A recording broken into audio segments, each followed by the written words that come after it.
ආයුබෝවන් මම අද ඔයාලට කතා කරන්න යන්නේ ඔබ කොහොමද සම්මුඛ පරීක්ෂණයකට සහභාගී වෙන්නේ කියලා. බොහෝ අයට බිය තැති ගැනීමට පත්වෙන තැනක්. ඒත් ඒකට සාර්ථකව මුහුණ දෙන්න ඕන තැනක්. ඔයාලා ගොඩක් දෙනෙක් මේ සඳහා මුහුණ දීලා ඇති. රැකියාවක් කරන්න ඕනම තරාතිරමක පුද්ගලයෙකු මේ අවස්ථාවට මුහුණ දෙනවා. ඒත් ඔබ මම මේ කියන්න යන දේවල් දැනගෙන හිටියද? ඒකට අවධානය දුන්නද? මේවා අනුගමනය කරේ කීයෙන් කී දෙනාද?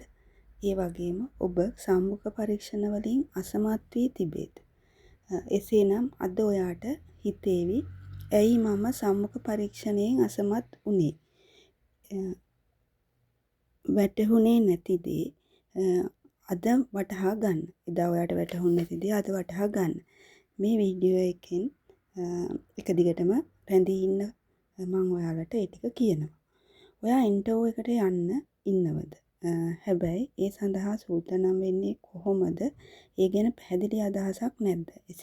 එහෙමනම් අද මම කියලා දෙන්න යන්නේ ඉන්ටර්විව් එකට හොඳටම සූදානම් වෙන්න පුළුවන් සරල පියවර ටිකක්. පළවෙනි පියවර.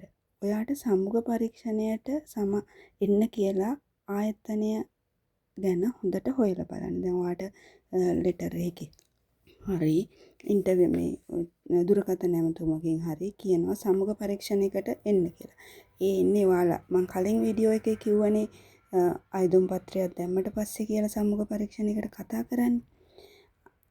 අන්න ඒ වෙලාවට දැන් ඔයාලට ඉන්ටර්විව් එකට එන්න කියන ආයතනය ගැන පළමුවෙන්ම ඔයාලා හොයලා බලන්න ඕන. මොන වගේ ආයතනයක්ද කියලා. මෙහිදී ඔයාට සම්මුඛ පරීක්ෂණයට එන්න කියන ආයතනය ගැන හොයලා බලනකොට මේ ආයතනය මොන වගේ එකක්ද? ඒකේ පසුබිම කොහොමද? ඔයාට ඒ ආයතනය තුල අනාගතයක් තිබේද? ඒ වගේම කරුණු සම්බන්ධයෙන් ආයතනය ගැන හොයන්න.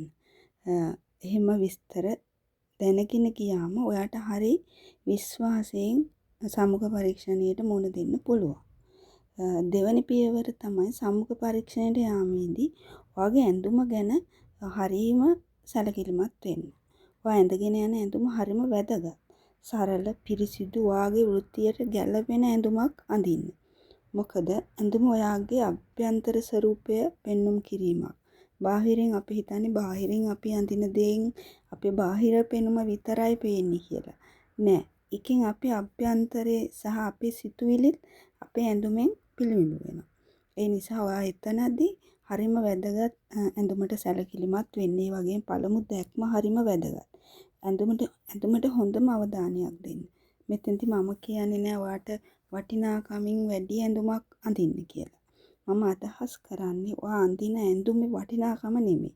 සම්මුඛ පරීක්ෂණ කණ්ඩායමේ අවධානය දිනාගත හැකි මෙන්ම ඔබේ වටිනාකම, වැදගත්කම, උගත්කම පෙන්눔 කරන එකක් වුණොත් ගොඩාක් හොඳයි.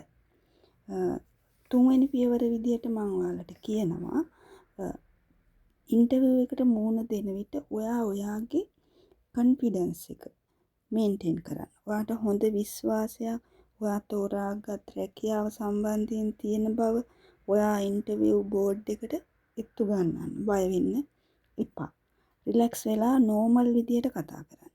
ඒ වගේම ඔයාට පුළුවන් කියන හැඟීම ඔයා ඉන්ටර්විව් බෝඩ් එකට දැනෙන්න දෙන්න.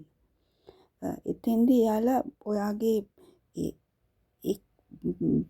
විශ්වාසය තුලිනුත් ඒගොල්ලෝ යම්කිසි අදහසක් ඔයා ගැන ගන්නවා. ඒ වගේම හතරවෙනි පියවර විදියට ඔයාලට කියන්නේ ඔයා හරි විශ්වාසයෙන් පැහැදිලි උත්තර දෙන්න. ඔයාගෙන් ප්‍රශ්න අහන විට ඒකට ඒ පිළිතුර දැන් ඔයා අහන දෙයට ඔයා හරිය පිළිතුරක් දෙන්න. දිගට පැහැදිලි කරන්න යන්න එපා. ඒවට කෙටි පිළිතුරු දෙන්න. ඒගොල්ලෝ ඇහුවොත් දැන් පැහැදිලි කිරීමක් කරන්න, විස්තරයක් කියන්න, ඒ වගේ දෙයක් කිව්වොත් ඔයා විස්තරයක් කරන්න.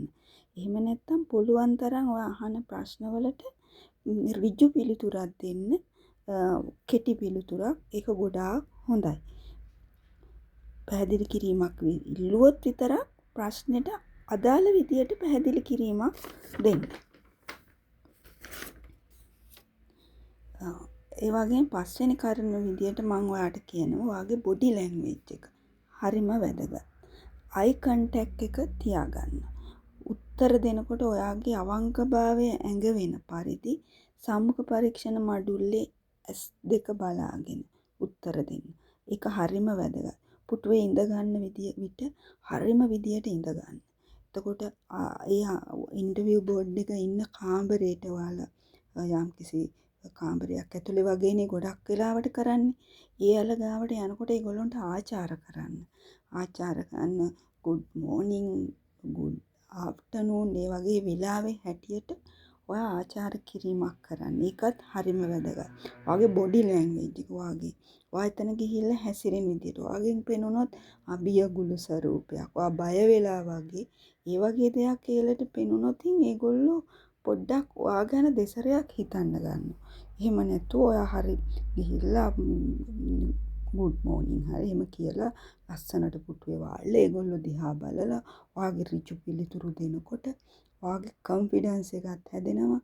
ඊළඟට ඔයාගේ අයි කන්ටැක්ට් එක තියෙනකොට ඔයා අවංකවම එයාලට බොරු නෙමෙයි කියන්නේ ඇත්ත උත්තරයක් තමයි මේ දෙන්නේ කියන එක ලොකු විශ්වාසයක් ඉන්ටර්විව් බෝඩ් එකේ ඉන්න අයට ඔයා ගැන හිතෙනවා. එතකොට ඔයාට අපි හිතමු දැන් යම්කිසි සුදුසුකම් මට්ටමක් අඩු තත්ත්වයක තිබ්බත් අර ඔයාගේ ඒ තියෙන කොන්ෆිඩන්ස් එකයි ඒ හැසිරීමයි ඔයාගේ ඍජු අවංක බවයි දැක්කම වුණත් එයාලා ඔයාව සිලෙක්ට් කරගන්න තියෙන ඉඩකඩ වැඩි. ඒ වගේම හරිම ෆ්‍රෙන්ඩ්ලි විදියට ඉන්න. එයාලත් එක්ක මේ සුහදව hina වෙලා කතා කරලා බයක් කියන එක කොයි වෙලාවවත් ඒගොල්ලොන්ට පෙන්වන්න එපා. මොකද ඔයා නෙමෙයි ඕනම කෙනෙක් ඉන්ටර්විව් එකේදී පොඩ්ඩක් බය වෙලා ඉන්නේ. පොඩ්ඩක් මේ හිත හෙල්ලිලා ඉන්නේ මේක මට ලැබෙයිද මේක මං ගන්නෙ කොහොමද ඒ වගේ පොඩි ප්‍රශ්නක ඉන්නේ හැමෝම එහෙමයි. හැබැයි ඒක අපි පිටට දුන්නොත් අපිට ඒක අවශ්‍යයක් වෙනවා.